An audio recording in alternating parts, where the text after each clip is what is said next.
Alrighty. Hey everyone, welcome to the live stream on a Friday night. Glad you could be here. We are very excited to have Ryan Vargas on the stream. I'll bring him in a few minutes, but thank you all for joining us. We'll talk some NASCAR news a little later in the show too. I know there's probably a lot to talk about, a lot that you all have opinions on that we'll discuss briefly near the end of the show. But thank you all for being here. I'm not alone though. I know we have Ryan Vargas coming on the show later. But I have my friend Ben as well, Above the Line crew, TobyChristie.com member as well. Ben, I'm going to bring you in. How you doing? Hello, can you hear me? Can you hear me? Good, good. Let's see. Trying to figure out if I can hear you. Can you hear That's the me? first question. I think I can hear you. Oh no, I cannot hear you. That's always fun. We'll figure. That's okay. Well, technical difficulties are always fun. So let's try to figure it out, shall we? I think Ben's. We're trying to figure out Ben's end, but that's okay. Alrighty. We'll bring Ben back in. No worries. Andrew, what's up? Nice. Let's see. Alrighty. So yeah, we'll talk some NASCAR news, like I said. If you have any questions for Ryan too, there's a lot we're going to be talking about. Obviously, I want to touch on social media for sure. We'll touch on that. Career, obviously, too, sponsorship, and how the season's been going so far with Ryan. So yeah, hello, Leon. Thank you for joining the chat. I appreciate it. I'm sure the technical issue is on my end. I promise you it is.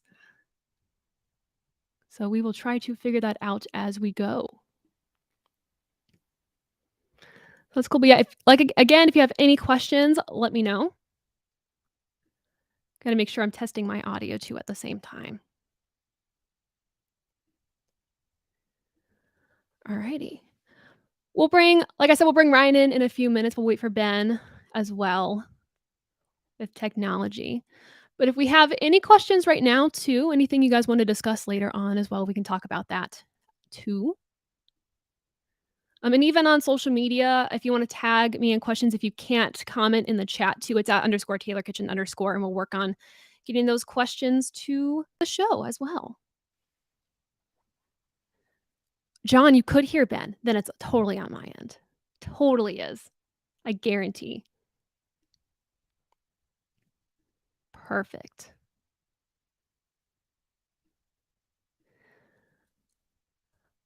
Alrighty. I think first thing too is Matthew. That's a good question. We'll have to ask Ryan that at the end for sure. First question: are any of you at Homestead in the comments? I'm curious about that. I never know where you guys are watching from, so I'm always curious to hear. So that'll be interesting. Let's bring Ben back in. Let's bring Ben. Hello. Hello. Can you hear me now? In the comments, can you guys hear Ben? That's the question. You hear him? Perfect. It's all on me. So Ben, I'm pulling a Taylor right now. You're gonna lead the ship for a second. You're good. You're good. Hello, everyone. I apologize. We apologize for technical difficulties. We know you're here to see Ryan Vargas, and I can see him in a chat saying he wants to be here. So I hope everyone's doing well. Hope everyone's having a good week so far. We're getting some questions in for Ryan, and we'll have him on here in a second while Taylor fixes her issues. I hope everyone, like I said, is having a good week. Exciting week of racing going into one of my favorite tracks of Homestead, Miami Speedway. Super great racetrack, super fun, always enjoyable racetrack. I know Trucks and Xfinity qualified today. I know Trevor Bain's on pole for the Trucks got rained out. My bad. But I know Xfinity qualified. Trevor Bain's on pole for the race tomorrow, so it should be an exciting one. Everyone's asking about. Let's see. Everyone's talking about Ryan, which is 100% understandable and okay.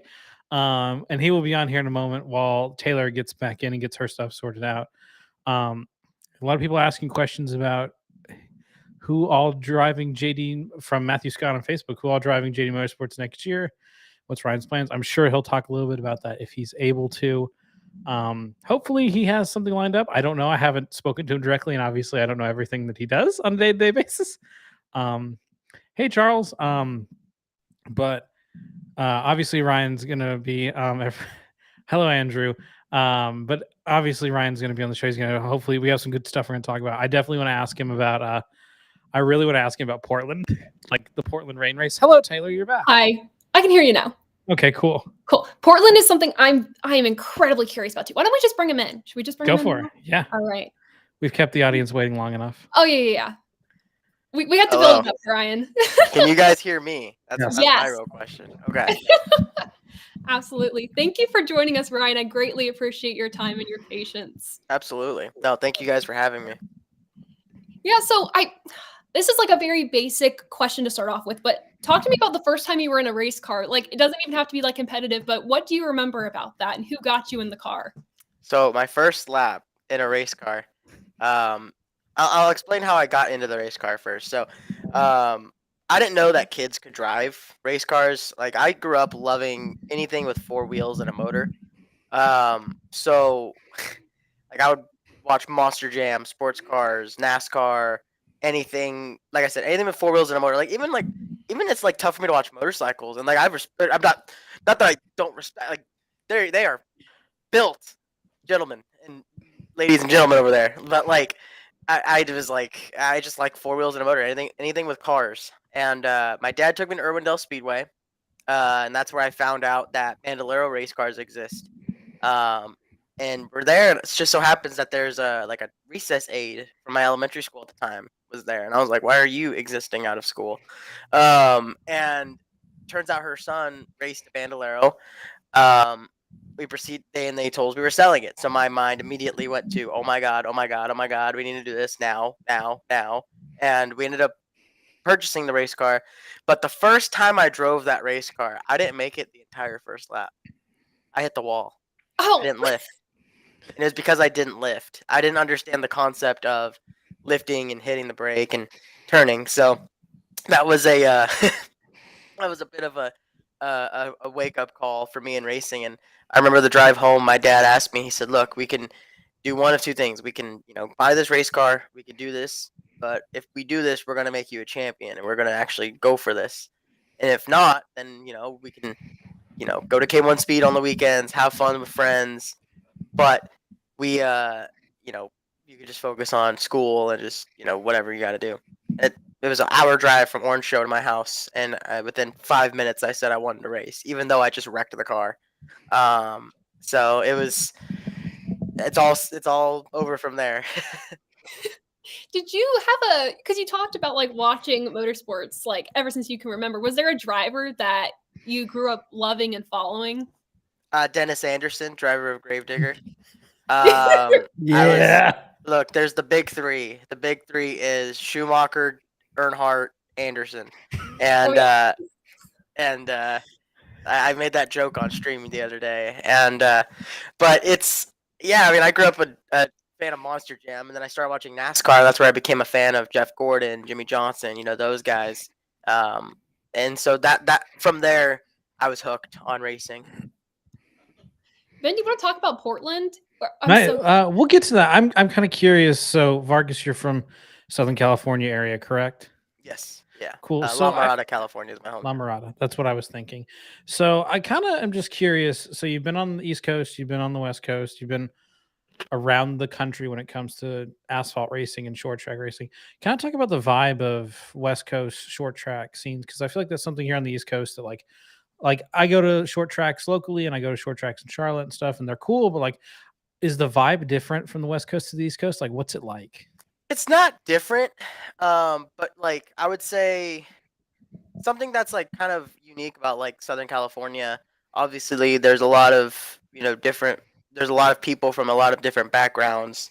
So like, what you'd be pretty surprised to see is like the blend of cultures when you go to these racetracks. Like there's like you don't go to Hickory and see an elote stand. You see that at Irwindale, and it's awesome. But the biggest thing, I mean, really is, we all have the same goal in mind. But I will say, East Coast short track racing is a lot more difficult than than West Coast. Not saying that the competition out there isn't stiff by any means. I mean, there's some very fantastic race car drivers. I mean, off the top of my head, I can name a few: Ryan Partridge, Lenny White, Derek Thorne. Those guys are some of the best in short track racing, and they're from the West Coast, and they beat me way too many times.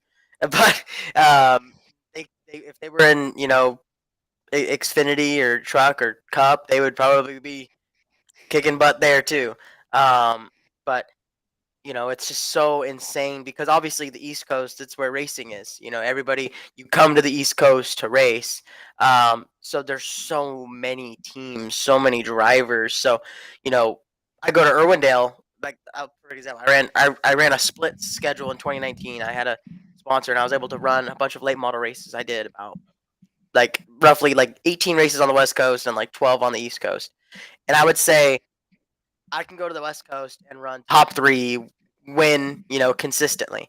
I would go to Hickory in racing with Lee Falk Racing, and I mean it is spectacular equipment at Lee Falk Racing, and I would fight to run top 5. I mean, it is insane, just the competition difference. I mean, yeah, it's a different car, late model stock versus late model on the West Coast, but the competition is just so steep, and that's one thing that really taught me a lot about trying to compete, out here.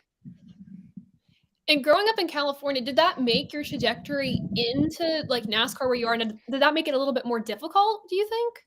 Yeah, I mean, it definitely makes it difficult because of the fact you don't have the resources, you don't have the people.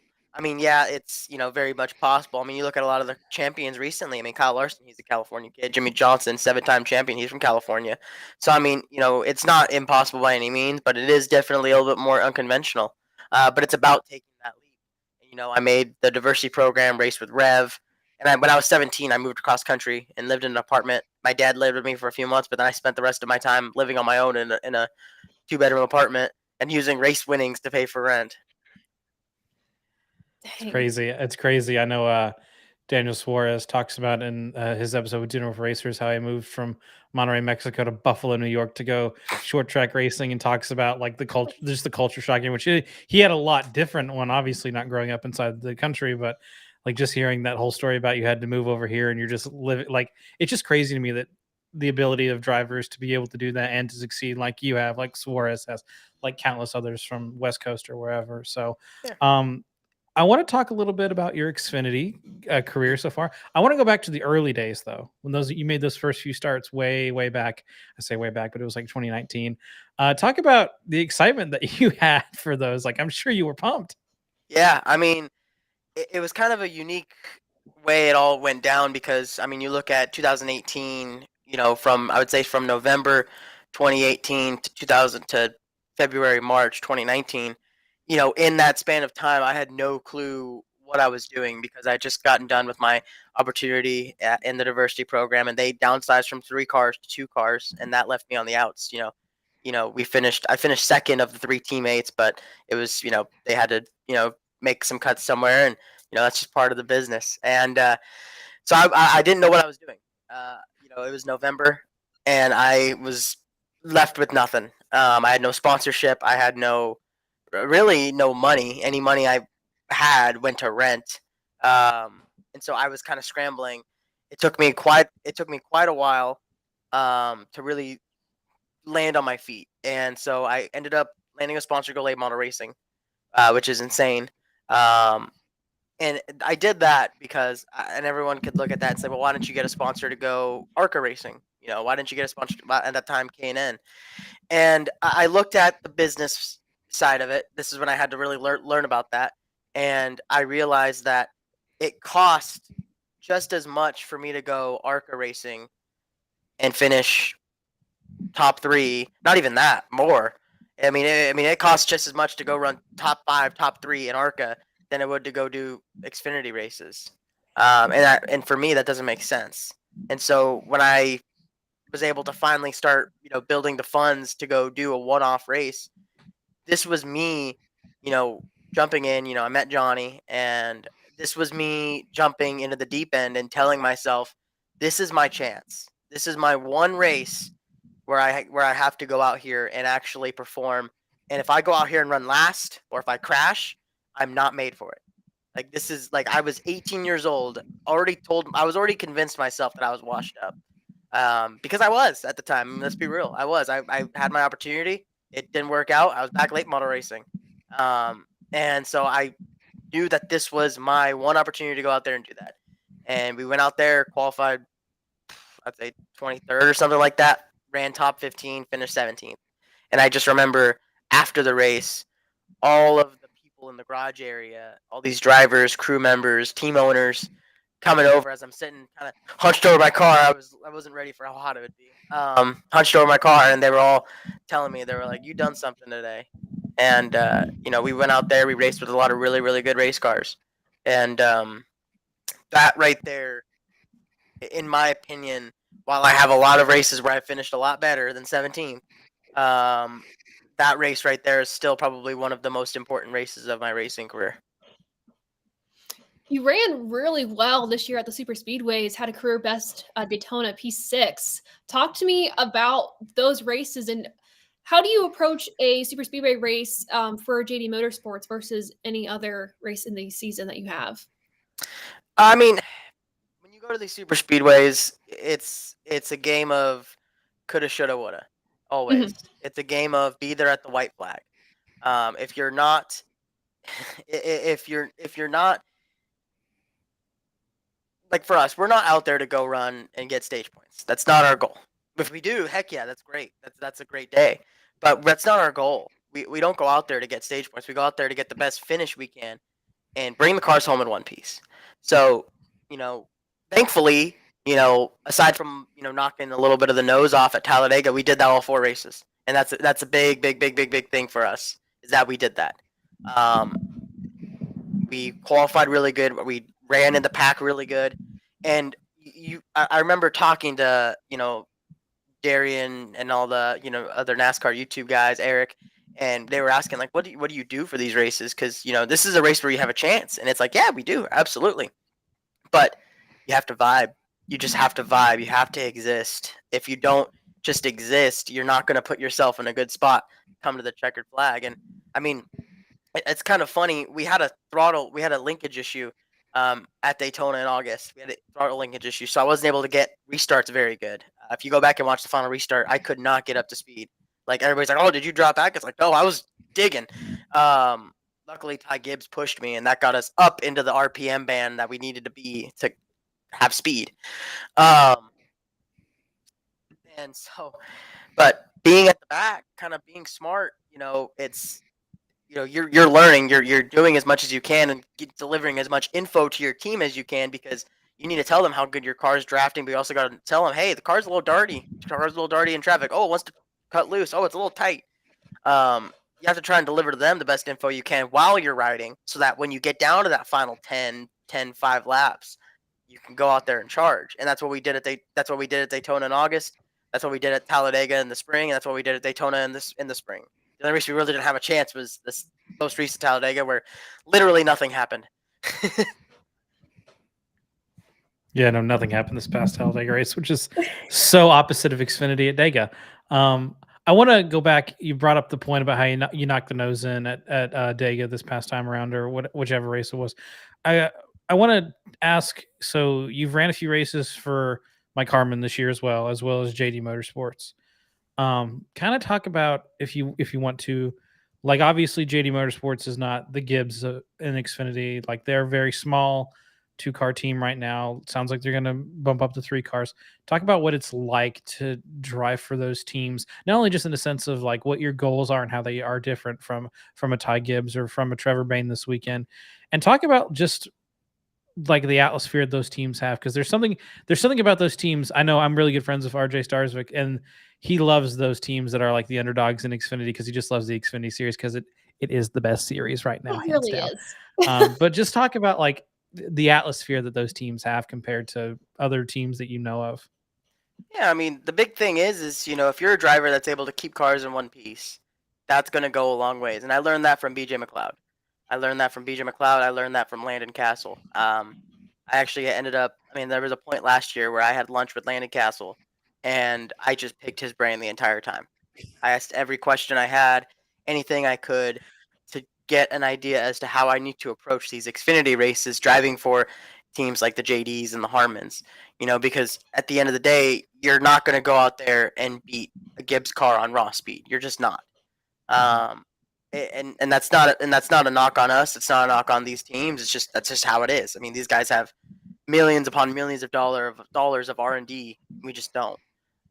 We have a joke with our super speedway car that we have a bunch of Walmart fans in the paint booth out back. We call it the wind barn for the Talladega car. I'm kidding, but it's so. What it's done for me is it's taught me to learn how to do a little bit of give and take, and I think that it's both a blessing and a curse, because there's times this year where I have lifted. I've had to lift, and I didn't think I wanted to be in a position, and it's cost me track position, which is unfortunate. But at the same time, for me, if I'm going to go out there and finish 24th, 25th, 26th with a clean race car instead of finishing 22nd or 23rd with a destroyed race car, I'd much rather have the latter. Sorry, the first one, whatever English. I'd much rather have the clean race car with that, just because if you go out there with a destroyed race car and finish 23rd, what are you earning there? You know what I mean? What are you returning for your team? You know what I mean? It's like, okay, we have a subpar finish and a destroyed race car. Versus we go to tracks like the Roval, we finished 24th. Now, there's hardly even a scratch on that thing. And I mean, I left there, and I mean, we didn't have speed. We didn't have the speed we needed, plain and simple. We discussed it. We've gone over it, and we maximized the day.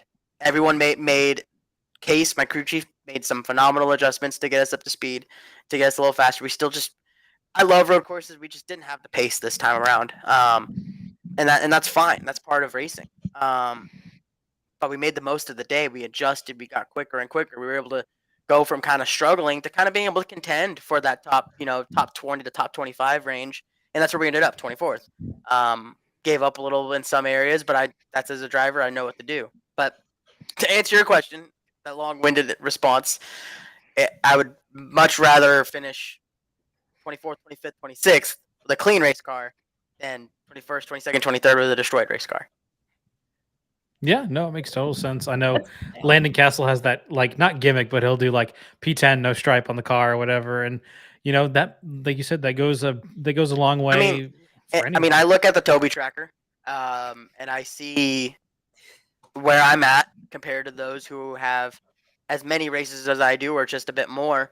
And I mean, of the drivers who have as many races as I do, I mean, and even of the full-time drivers, I'm the least by double, and that's what matters to me. That matters to me, and that I know that at the end of the day, if I am at a point where I need to start, where I need to go to car owners down the road, whether it be in the Xfinity Truck or Cup Series, I can go to them and say, hey, look, I could put up results, but I could also keep your cars clean, and that tells them that I know what goes into these things, because when I wreck, I go to the shop and fix it, or at least help tear it down, because I feel bad. I mean, I see these guys work. I mean, in 2020, I was a crew guy working alongside these guys, because I wanted to learn what went into this, and that helped me gain that respect. And I always had that respect. I did it with late models and stuff, but yeah, long-winded answer. Yeah. If there's anything I've heard about you, Ryan, it's that you are one of the hardest working guys in the garage. And that says a lot about you and your character, and the amount of work you put in on and off the track. You also put in a lot of work off the track, on social media, getting sponsorship. And I really wanted to pick your brain on this. Is you have a knack for social media, very talented in that, of following trends and making sure you're able to bring your sponsors into a really good light, or involving them in social media endeavors. What is it like finding a sponsor on social media and having that relationship? You said, I think one of your sponsors was solely through Twitter, I think, or if you had a conversation, that's how it started. So a lot of sponsors that have been through Twitter. Really? Yeah. What percentage of sponsors would you say? Let's go off the top of our head here. TikTok, Williamsburg Contracting, Alvin Kamara. I gotta think. There's a few. Those are the three I can name off the top of my head. But there's a few. I had an associate sponsor at at Texas Green Supply Co. They were one of them. I mean, there's a bunch, and my response to that is this: there is always someone who has more talent. There's always someone who has more dollars. So what I have to do is to work 5 times harder than they do, and I know that. Like I know that I need to put up everything I can because I believe I can go out there and win races someday. But I don't have, I haven't been in that position yet, and I also don't have the dollar. So what do I got to do? I have to make sure that I put in as much effort as I can and deliver for guys like this who can support and who do believe in me. Because at the end of the day, what they do to support me is going to help push me to that level. We're not in 2006 anymore. We're not in the era of put a sticker on a race car, there's your ROI. We're just not. There's thousands upon thousands of people. Why am I saying thousands? There's millions upon millions of people on the internet daily, and I get so flustered when people are like, "How are you on social media? And how do you do this? How do you tweet? How do you do TikToks?" And it's like, no, it's not a job. Just do it. It's free advertisement. Mm-hmm. Like, think about it. Have you paid for Twitter? Have you paid to be on Facebook? Have you paid to be on Instagram? Like, it's free. It is literally free advertisement, and it baffles me that so many people are trying to complicate it. Like, you don't know how much it pains me to see some driver do a thing where they're standing holding something, and it's someone clearly typing for them. It's like, my brother. It is a free app. Do your own stuff. And like, it's okay. I'm not knocking having PR people like that. They have a place, but like, it's so easy to just be active. It's so easy. And what stinks though is, one thing I will say is being as active as I am and being on social media is I read every comment. Mm-hmm. I read every single comment. I see all the comments. And I'm unfortunately that kind of guy that can get 100 really nice compliments, but if I see one negative comment, that seeds in me. And I was just seeing some guy today losing his marbles, and it's just like, there's some people that just love to hate me, and I don't understand. I wish I could meet these people and change their mind, because I'm one of those people that my toxic trait is that I want to make people happy. That's like I shouldn't say I have a toxic trait, but it's my trait. I like to make sure people leave happy when they talk to me. And when someone doesn't, I'm very quick to, like, even if it's a fan, I will like comment and say, look, if you see me again, say hi. That's not who I am. So being that active on social media, it's a really important thing. It's been a good thing for me to deliver for these partners. But, it's also about trying to find that happy medium. I will say on a positive, like being active on social media, it gets you to interact with your fans. I mean, you just gave away a PlayStation 5. Like, that's wild. So props to you. Yeah, we gave away a PlayStation 5. My partner Swan Security, through their deal through their collaboration with Best Buy, we were able to give away a brand new PlayStation. I know last year in the off season, I partnered with Newegg. We gave away a $5,000 gaming PC, which was nuts. It was custom built too. It was sick. It had my engraved on it, and I was like, that's tight. I hope I get to do more work with Newegg in the future, because that was a really, really fun campaign. No, that's cool. I mean, props to you and the partnerships there. Swan, you just celebrated, was it 2 years with them? Yeah, that was, so Vegas was their last race with me for the season. We're working on figuring things out for next year, but it's just the way it all came together. I mean, it was a cold message that I sent out 3 weeks before Daytona in February of last year. And it led to, I think they did, I want to say they did 7 races last year, 5 this year. And we've been able to, they've been able to increase their investment. We've been able to put better quality stuff on track and double the content stuff. We've been able to do a lot with that campaign, and that all started with a cold message on LinkedIn. And that's what really, really is special to me, because that just tells me, because I spend a lot of my day doing emails, cold messaging, posting on LinkedIn, all that stuff. And there's a lot of days, including yesterday. I was really down on myself yesterday. But I mean, there's days where you just don't hear from anybody, and you feel like you're like, especially when you're doing your work at home, you feel like you're put into like a box. You know, you're talking, and nobody's responding, and it makes you feel like you're going crazy. And so, when I see how well that campaign has gone, and I'm very, very thankful for Swan because they're one of my first, sponsors post TikTok, and they've been a continuous, massive partner of mine, and that all came from a cold message, something that I do every single day, and that is like so special to me. I mean, it really goes to show. I mean, the worst somebody can say is no. I think when people go through or from the outside looking in, Ryan, when we hear that drivers don't get sponsorship, we're like, how can that be? But it's really, you have to go out there and put yourself out there, and the worst you can say is no. But Yeah. the fact that you've been able to partner with so many people and get those things through social media, I mean, it's very impressive. Very impressive. No, thank you. I mean, and the thing is, it's like, it's my lifeline. Plain and simple. I mean, let's be blunt here. I'm not at Homestead this weekend. I didn't have a sponsor, and I mean that's just how the sport is. That's the nature of the beast, and it's a bummer. I love Homestead. It's heartbreaking not being at a racetrack, but weekends like this are what fuel me to be better and to do what I want to do even more than anything. And it's definitely one of those like big kick in the rear to get up and get after it. I want to shift gears a little bit here. You were diagnosed with, please correct me if I'm saying this wrong. It's all good. Everybody butchers it. It's okay. You can say it. Craniosynostosis? Synostosis. Synostosis. I knew I would butcher it. But no, no, everybody wants to say tosis or like, it's fine. Like, trust me, it's fine. But go on.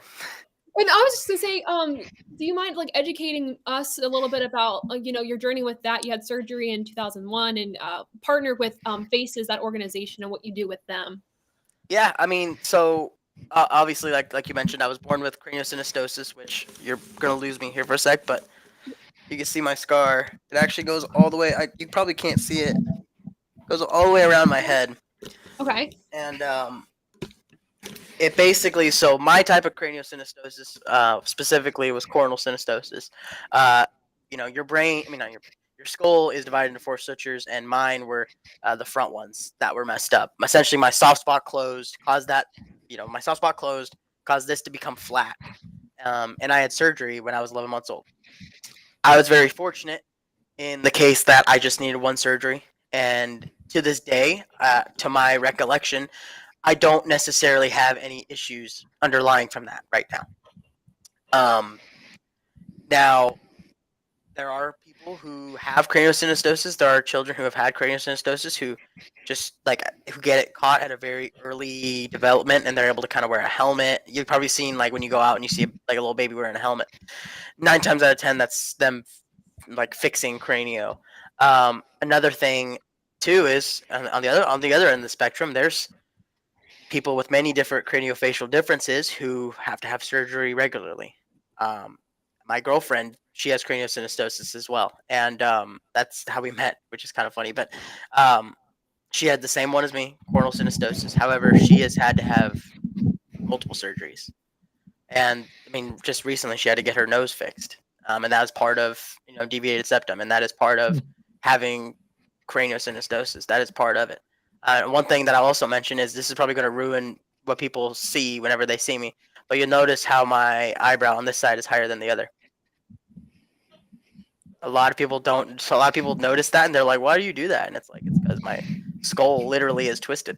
But I've been fortunate to partner with Faces, the National Craniofacial Association. I'm now a board member for their team to raise awareness for craniosynostosis and all other craniofacial differences, and just kind of bring light to the subject. It's not an easy process, and there are some people who, whose lives are genuinely affected by this in the long term, and they are, put in really unfortunate situations, whether it be they can't afford to have surgery, or there's long-term health effects, and it's very unfortunate to see it. And there's a lot of, and it affects a lot of people in a lot of communities, especially in underrepresented communities as well, where it's even harder to seek help, to seek treatment. And so partnering with these groups, partnering with faces, if I could use my platform, because I don't know the first thing that goes into being necessarily a board member, and I hope to one day have a charity of my own. That is something that I adamantly want to do down the road. I want to have my own nonprofit to just help these kids who have craniosynostosis, because from everything I've looked up, I am the only professional athlete with craniosynostosis, and I wish it wasn't like that, because there's a lot of kids who probably just don't think they can when they can. And if I could use my platform to A, educate people, B, raise awareness, and C, raise funds, that is so much more important to me than driving race cars. And you had Cranio Bears on your car, your Xfinity debut in 2019. Like that was really cool as well. Yep, Cranio Care Bears. They're another nonprofit for craniosynostosis awareness. The founder of Cranio Care Bears, Summer. They unfortunately just lost their son, Brentley. He was, I believe, 11 and a half, 12 years old. And that is just heartbreaking to hear. I'm getting a little choked up talking about it. It's heartbreaking. And we actually ran a little decal for him at Dover earlier this year. We ran Cranio Care Bears on the car, on the lower quarter panel. It's tough. It is a very heavy topic, and I'm very fortunate to take part in a lot of their they have like a Zoom kind of hangout thing they do. Faces does, and I get to meet some of these kids, and you learn a lot about these kids, and they're just like you and me. They have dreams, they have aspirations, and they can do it.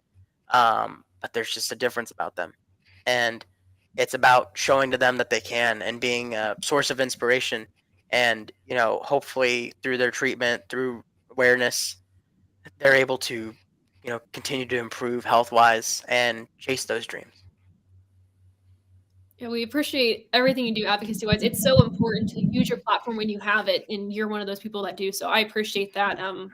This month is Dysautonomia Awareness Month. It's an illness that I personally deal with, and I'm like trying to use that platform to promote awareness is so important. So the fact that you're doing that is fantastic. So thank you for doing that. Yeah, thank you. Ben, do you have any other questions for Ryan? I have one silly question, and I apologize in advance. When do we get more chicken nugget reviews? Oh my So, fun fact, there was I'm gonna be having some conversations about bringing this back in a more produced way. I have an idea as to how I want to do it. The initial format of it was good. It needed work, and it needed a little bit more production value. There was none. It was me and a friend, but we had a great time, and we were able to do a lot of things. It was us and an iPhone, but it was a lot of fun. You get to talk to these drivers.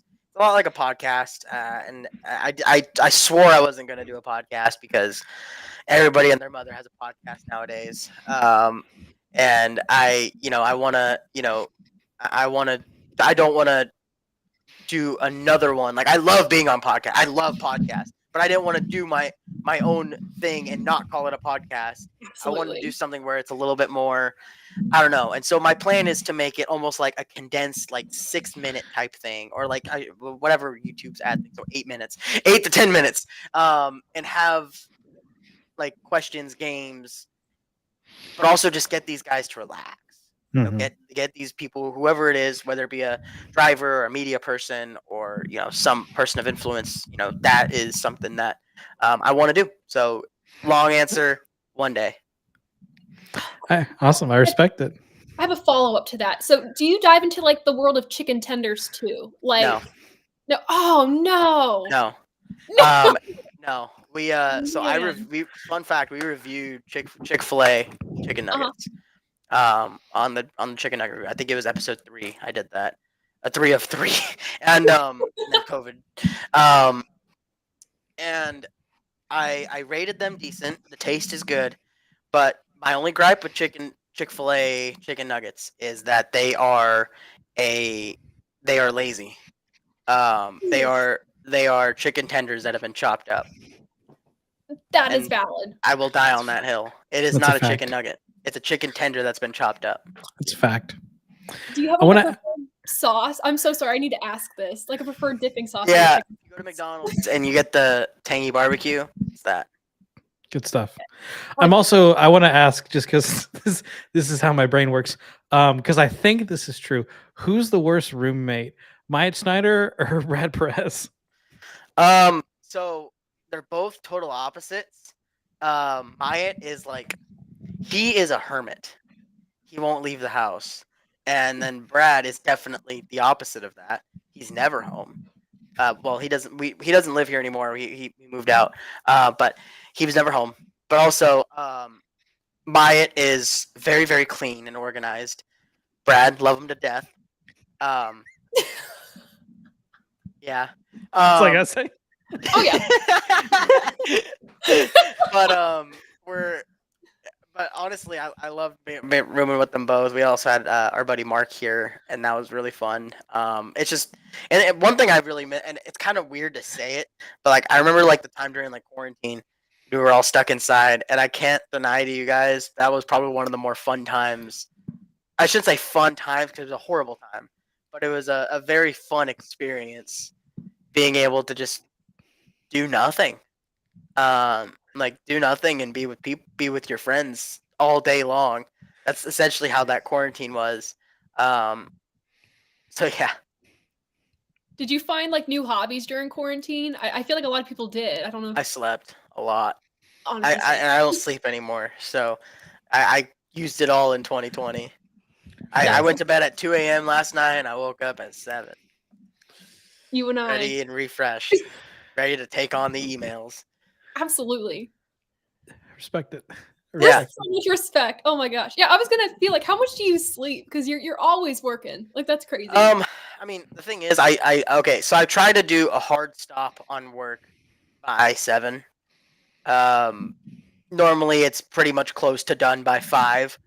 I try to operate myself at a 9 to 5 schedule, but I also know that the West Coast exists, so I have to kind of extend it sometimes to like 7 or 8, which is fine. And you also got to think, I mean, all I'm doing, like what my work consists of phone calls, emails, and meetings. So there are lulls in the time. I'm not consistently typing away all day long, because God, I'd lose my marbles. I'm already losing my marbles enough as it is. But like I'll put on like this my next race is Martinsville. I've been putting on miscellaneous Martinsville races on the TV in the background while I work. And there's times where I'll be doing emails and I'll just stop for like 15 minutes and just zone out watching the screen. And then I'll get back to doing work. And I think the biggest reason why I just don't sleep is just because I'm thinking all the time. I mean, I tweeted last night like 2 a.m. because I was just like, I want to drive race car. Yeah. The 2 a.m. tweets are a thing. Yeah, 2 a.m. tweets are a thing. It's and there's times where I just tweet something that's like super deep, like kind of like last night where I'm like, I just want to try, like I'm focused. I really want to do this. And then there's times where I post like, there's a screen grab from like the 2004 Daytona 500, and there was an advertisement for Shrek coming on after the 500, and that's my favorite template. Yeah. And so, like, there's a photo of, like, 4 cars in a draft going down the back straightaway, and it says, tonight at 7 Central. And it's just Shrek standing there with, like, T-posing, essentially. That's incredible. Yeah, it's one of my favorites. That's a good one. We'll use in group chats with my friends. We'll just share that out of the blue.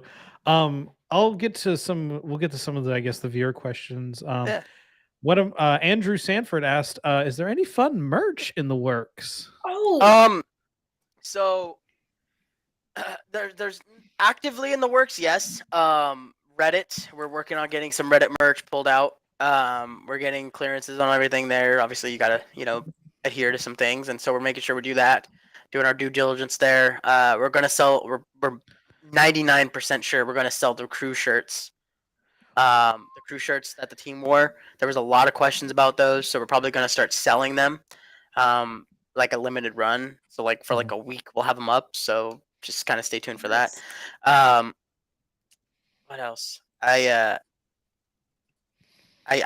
was in a small conversation with U2s. Hopefully, I can make something happen down the road there.